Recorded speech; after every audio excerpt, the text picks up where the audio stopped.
ધમકાવી અને આ કામ કરે છે અને 2 દિવસથી અમે નિવેદન આપવા જઈએ છીએ, અમારું નિવેદન લઈએ છીએ, ત્યારે અમને નિવેદનમાં પણ ધમકાવે છે. તમારા જે હક મળતા હશે આવશે, બીજું તમને કઈ ઓલું આવશે નહીં. સાહેબ હક હાલો, કલેક્ટર સાહેબ નો ઓર્ડર છે, શિરોમાન્ય છે, પણ એને અમારી નુકસાની ક્યાં એને પાસ કે કેટલી નુકસાની છે તમે અહીંયા લાઈવ સ્થળ ઉપર આવો, 1 રૂપિયો વળતર અમને આપ્યું નથી. અમારે ત્યાં બધું એને કોરિડોર નું કામ ચાલુ કરી દીધું છે, અમે ક્યાંય કોઈ જાતનું એને રૂકાવટ કરી નથી. એમ છતાં એ 2 દિવસથી મારા પપ્પાના નંબર માંગે છે કે તમારા પપ્પાને નિવેદન આપવા આવવું જોશે.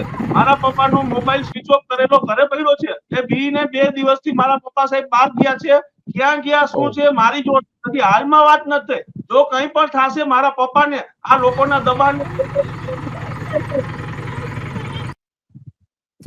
હા, તો પોલીસનો એટલો ખોફ છે ત્યાં કે લોકોએ એનું ગામ છોડીને જતું રહેવું પડે છે અને પોતે ક્યાં છે એ જાહેર કરી શકતા નથી. આવી હાલત છે.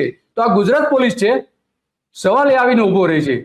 ગુજરાતની પોલીસ આ રીતે વર્તન કરી શકે નહીં અને કોઈ પણ સંજોગોમાં આ ચલાવી પણ લેવાય નહીં, બિલકુલ ન ચલાવી લેવાય.